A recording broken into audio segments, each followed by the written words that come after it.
Hola, ¿llevas la cuenta de todas las veces que el Señor ha llamado a tu puerta? Quizás pocas personas llevan ese registro, pero sin duda en el cielo están contadas todas esas ocasiones. Esta es otra más. Estés o no estés en el pueblo de Dios, ahora va a comenzar otra gran oportunidad para que el Señor Jesús entre en tu vida. Te invito ahora a disfrutar del programa Tiempo de Paz. Bienvenidos.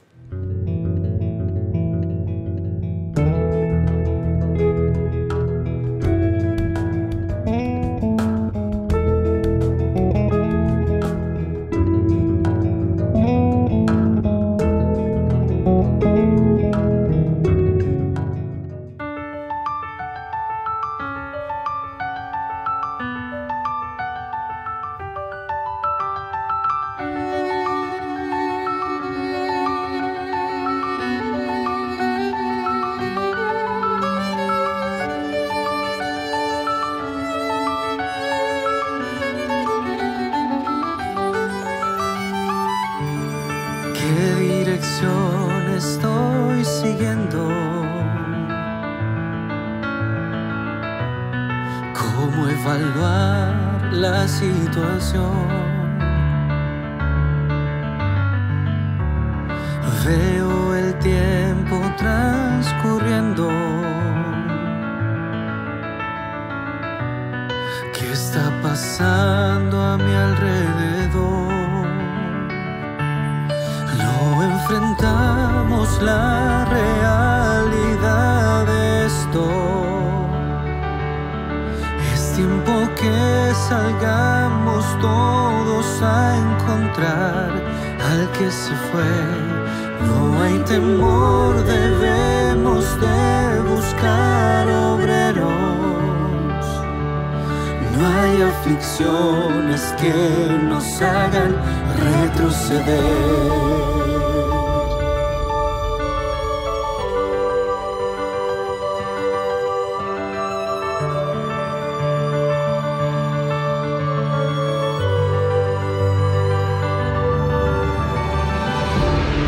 Sigamos firmes al Maestro, confiando siempre en su dirección. No malgastemos más el tiempo y trabajemos con decisión. No enfrentamos la realidad de esto. Es tiempo que salgamos todos a encontrar al que se fue. No hay temor, debemos de buscar obreros. No hay aflicciones que nos hagan retroceder. Eres luz para este mundo. Así lo dice el Señor. Y que lleve salvación a esta tierra en perdición, toda lengua y nación.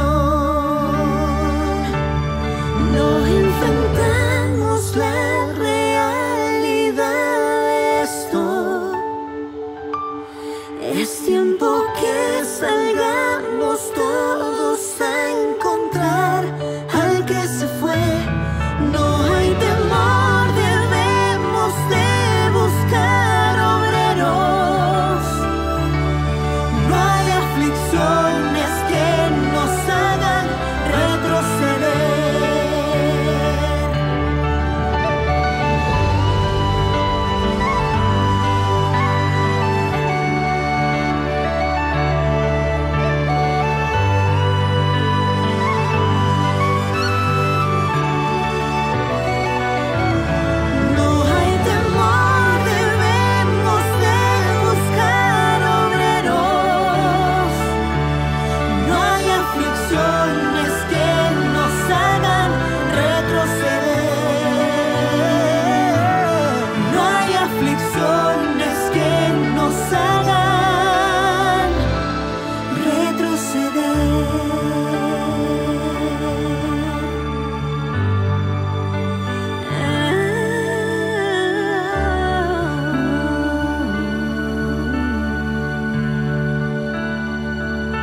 Hola queridos amigos, en esta ocasión te damos la bienvenida nuevamente aquí a tu programa Tiempo de Paz. Este es un espacio en el que el Señor ha dispuesto para que nosotros podamos enriquecernos por medio de su palabra y Él también pueda poner paz en nosotros y en nuestros corazones.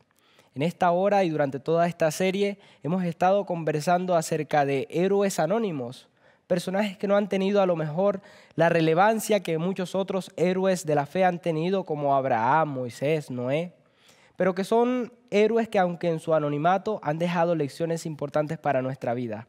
El día de hoy traemos un nuevo héroe, un personaje de corta edad, pero que tiene mucha bendición para otorgarnos. Yo quiero invitarte para que allí donde estás podamos encomendar este programa, podamos encomendar este capítulo y este estudio en las manos de nuestro Dios. Oremos. Querido Padre, en este momento, Señor, reconocemos nuestra absoluta dependencia de ti, Señor. Reconocemos que necesitamos de la asistencia con la sabiduría del cielo para poder conocer, Señor, de tu palabra, poder conocerte un poco más a ti, poder también apreciar los atributos que tú quieres mostrarnos, apreciar tu amor, Señor, y poder retenerlo y conservarlos en nuestras vidas. Te solicitamos tu compañía en medio de este estudio, que por medio de este héroe de la fe en su anonimato, nosotros podamos, Señor, enriquecernos y permanecer, Señor, en este camino de fe. Lo agradecemos en el nombre del Señor Jesús. Amén.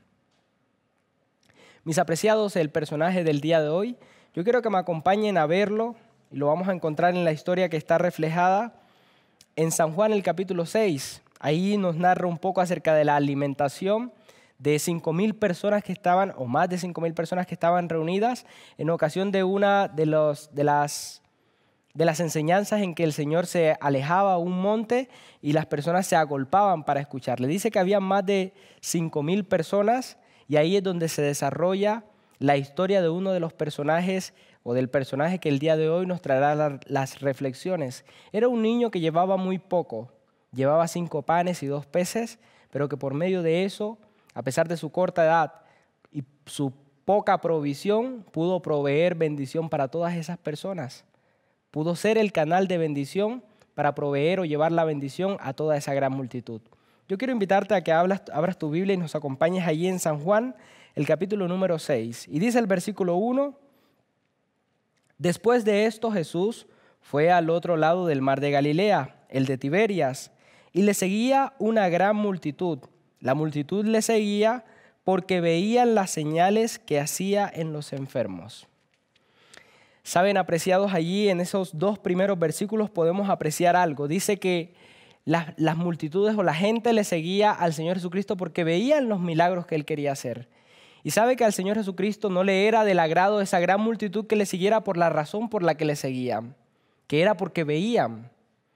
Y ahí es donde nosotros encontramos un principio bíblico reflejado, y es que cuando el Señor pretende que nosotros le sigamos, Él desea que le sigamos por fe. Cuando el pensamiento del mundo es ver para creer, ver los milagros de Dios para yo poder creer, el principio del cielo o el principio de Dios, el principio bíblico, dice que la fe es creer y después vamos a ver la gloria de Dios, vamos a poder ver sus milagros. Y ahí encontramos que el principio está reflejado.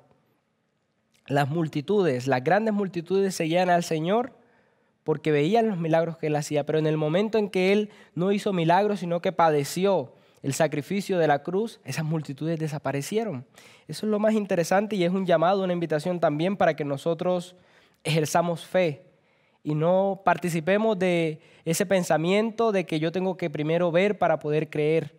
El pensamiento bíblico o espiritual es diferente. Y ahí seguimos leyendo el relato que dice en el versículo 3, entonces subió Jesús a un monte y se sentó allí con sus discípulos.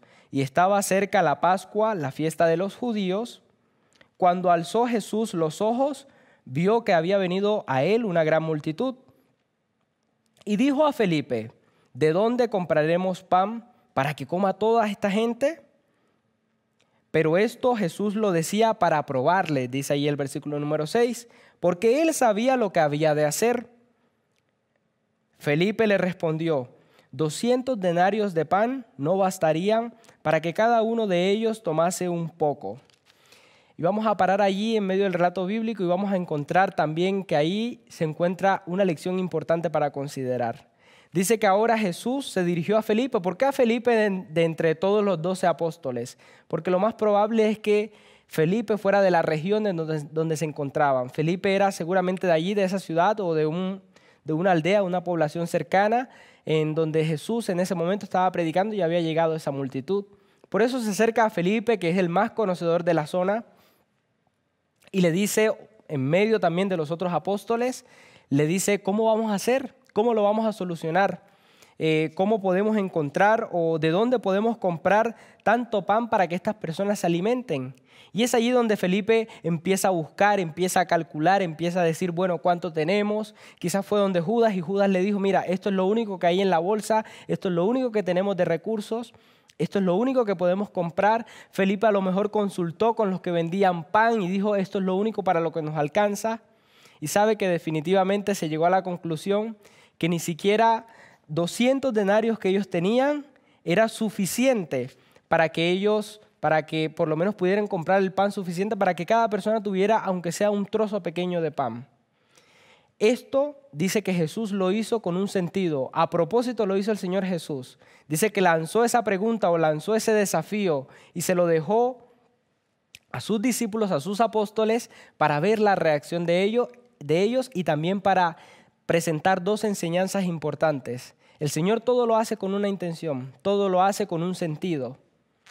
Y el sentido por el cual el Señor Jesucristo en esta ocasión le lanzó este desafío o le dejó, digamos, de alguna manera, digamos, le dejó el problema a los apóstoles, la primera razón por la cual Él lo hizo era para demostrar la incapacidad de la raza humana. Somos incapaces, somos sostenibles por otro ser, no somos independientes. Eso era lo que el Señor quería demostrar en primera instancia. Y en segundo lugar, el Señor quería demostrar la absoluta dependencia que nosotros tenemos del sustento de Dios. En ese momento ellos se vieron incapaces de poder hacer algo y es donde el Señor Jesucristo efectuó o hizo algo. Y ahí encontramos el relato que continúa diciendo, versículo 8, y uno de sus apóstoles, uno de sus discípulos, y aquí es donde viene el personaje de esta historia en este día. Uno de sus discípulos, es decir, Andrés, que es hermano de Simón Pedro, le dijo, aquí hay un muchachito que tiene 5 panes de cebada y 2 pececillos, pero ¿qué puede ser esto para tantas personas? Y sabe que aquí se introduce este nuevo personaje, este niño, porque el término, el vocablo que se utiliza allí hace referencia a que era un joven bastante niño y aproximadamente unos 12, 13, 14 años. Y este niño dice que hizo provisión o tenía allí un poco de comida. Tenía unos 5 panes de cebada y tenía 2 peces. Y cuando se hace referencia a panes de cebada, bueno, sabemos que la cebada en aquel entonces era uno de los elementos o de los alimentos, digamos, más menospreciados, de menos valor, y era incluso dado para la alimentación de los animales. Allí encontramos que de inmediato Andrés, que es hermano de Pedro, cuando está viendo que todo el problema o que el problema ha sido dado para que los apóstoles lo solucionaran, están allí comentando, buscando posibles opciones, y Andrés dice, en modo de menosprecio, en modo de burla, dice, bueno, lo único que tenemos es un muchacho por allí, un niño que está por allí, que dice que tiene simplemente 5 panes de cebada y 2 peces. ¿Pero qué puede ser esto para todo lo que necesitamos? Y con una actitud de una sonrisa, a lo mejor de burla, a lo mejor de menosprecio, exclamó eso ante los apóstoles. A lo mejor los otros no sé si se rieron o si pensaron algo sobre esto, pero quien sí pensó en ese instante o quien sí estaba atento de esas palabras era el Señor Jesucristo. Y dice de inmediato que el Señor Jesucristo mandó a llamar a este niño. Y el niño dispuso esos 5 panes que tenía y dispuso esos 2 pececitos que también tenía, y aquí es donde se produce o se efectúa todo el milagro que nosotros conocemos. Versículo 10 dice, entonces Jesús dijo, haced recostar a la gente. Y había mucha hierba en aquel lugar, y se recostaron como en número de 5,000 varones. Y tomó Jesús aquellos panes, y habiendo dado gracias, los repartió entre los discípulos, y los discípulos entre los que estaban recostados, asimismo de los peces. Y comieron cuanto querían, dice allí la palabra. Me llama la atención otra reflexión, que la provisión de este niño, lo que el niño proveyó, lo que el niño otorgó, dice que al Señor haberlo multiplicado, dice que alcanzó a tal punto no para que cada uno cogiera un pedacito pequeño, sino para que cada quien cogiera lo que quería al punto de saciar en plenitud el hambre que estaban padeciendo. Dice que algunos cogían mucho, otros cogían pocos porque comían poco a lo mejor, pero todos al final de toda la escena fueron saciados. Y esto nos trae una reflexión también importante de parte de la intención de Dios y el trato que Dios tiene para sus hijos. El Señor, cuando otorga una bendición o realiza un milagro para sus hijos, el Señor no lo hace de manera parcial. El Señor no sacia el hambre de manera parcial, el Señor la sacia en plenitud, completo. Y en medio de esa historia nosotros comprobamos también que el Señor en plenitud sació el hambre de ellos. Fue tal el milagro que el Señor dijo, haya abundancia para que todos coman lo que quieran comer. A lo mejor ellos, no fueron como quizás nosotros cuando vamos a una fiesta o a alguna celebración y están repartiendo algo y uno dice, por vergüenza voy a tomar un poco nomás, pero uno quiere comer un poco más. Ellos no les importó nada de eso. Era tanto el pan que había y los peces que habían que ellos podían tomar todo lo que quisieran. La provisión del Señor para sus hijos no es parcial, es contundente, es total, es absoluta. Eso es lo lindo de parte de Dios. Y el Señor sigue relatando, la historia sigue reproduciéndose y dice en el versículo número 12, y cuando se hubieron saciado, dijo a sus discípulos, recoged los pedazos que sobraron para que no se pierda nada. Allí en el versículo 12 descubrimos o percibimos también una intención de que el Señor no está a favor del despilfarro de las cosas, ni tampoco del derroche de los recursos que Él nos provee. Él nos pide que seamos cuidadosos a la hora de conservar, a la hora de ahorrar, a la hora de ser fieles mayordomos. Por tanto, allí en el versículo 14 encontramos un llamado a la mayordomía. Un llamado a la mayordomía también lo percibimos por medio de la intención del niño.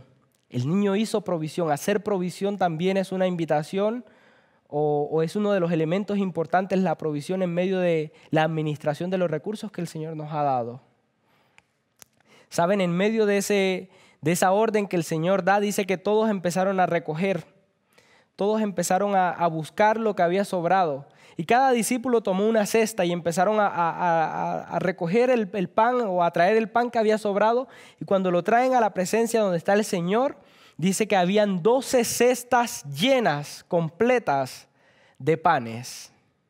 Y aquí encontramos lo más lindo que el Señor ha hecho por medio de esta historia.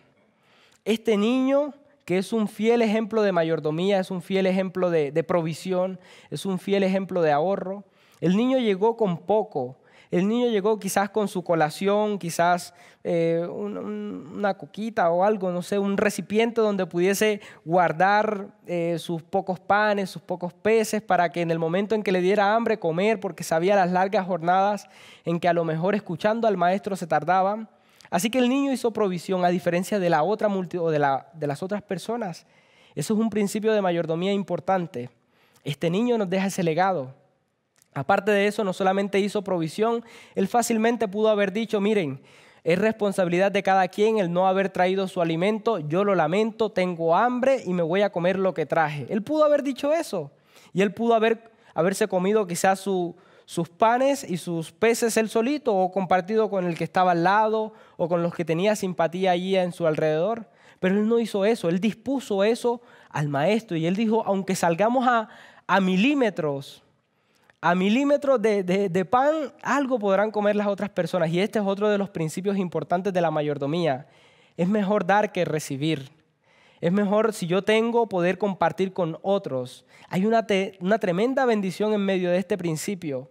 El que si yo tengo y comparto con los otros, el Señor me dará más para que yo pueda ser un agente de bendición para otros. Este concepto lo había aprendido muy bien este niño. Y es un ejemplo que hasta ahora nos grita a nosotros para que nosotros también lo vivamos en medio de nuestras vidas. Nos hace un llamado a gritos contundente para que nosotros lo personifiquemos. Este principio de compartir con otros y en especial con el necesitado. Así que este niño, que es un fiel y claro ejemplo de la mayordomía, no solamente había hecho provisión y no solamente había compartido con otros, sino que ahora él había tenido una actitud de tranquilidad ante las burlas aparentes de Andrés, que se estaba burlando, y él sencillamente dijo, bueno, no me importa, eso es lo que yo puedo ofrecer.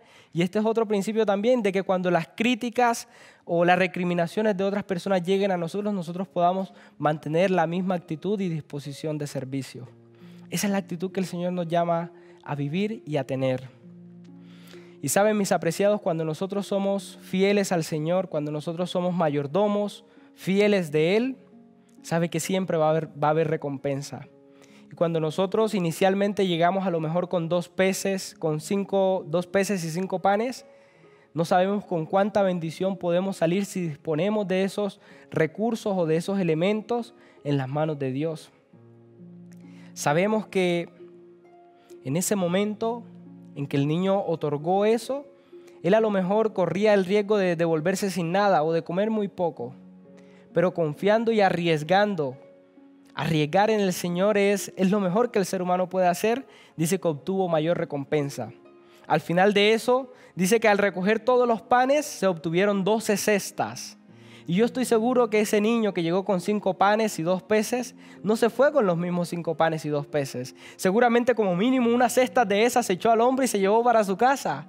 Qué bendición hace nuestro Dios con nosotros. Qué privilegio el Señor nos otorga de que cuando nosotros disponemos lo poco que tenemos en sus manos, Él los multiplica y nos otorga mayor bendición. No me estoy refiriendo a los elementos materiales o elementos de recursos económicos. Me estoy refiriendo a la vida misma, a todos los aspectos de la vida. Cuando nosotros nuestros talentos, nuestro ser, nuestra existencia, nuestra adoración, la disponemos aunque sea muy poco, aunque no sean altas o grandes competencias, pero las disponemos en Dios, nosotros definitivamente somos grandemente bendecidos con Dios y serviremos de bendición para muchos otros. ¿Quién iba a pensar que este niño se iba a constituir en la bendición para esa multitud? ¿Quién iba a pensar, y mucho menos Andrés, que se estaba burlando de ese niño? A lo mejor tenía una actitud de menosprecio.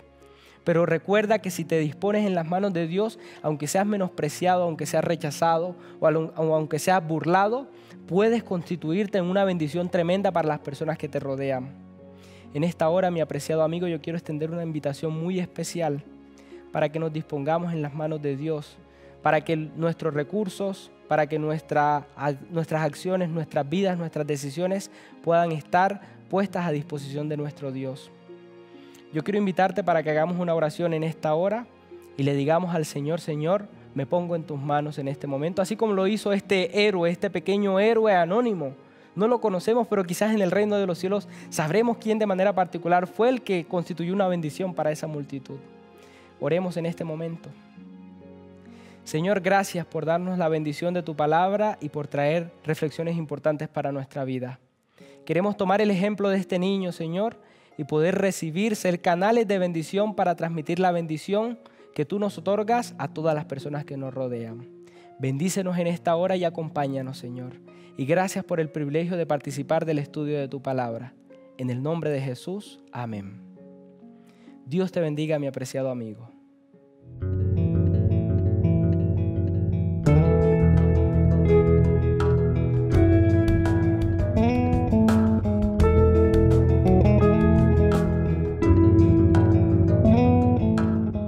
Te invito ahora a que permanezcas en la senda del Señor Jesús, ese camino que promueve el amor y el perdón, la misericordia y la benevolencia. Dichosos todos los que temen al Señor, los que van por sus caminos, dice Salmo 128. Tú serás una persona dichosa y bendecida. Solo acepta a Jesús en tu corazón y todo lo demás será añadidura y bendición del Creador. Nos vemos en un próximo capítulo aquí en Tiempo de Paz. Mientras tanto, te invito a seguir en la sintonía de Nuevo Tiempo, canal de esperanza. Dios te bendiga.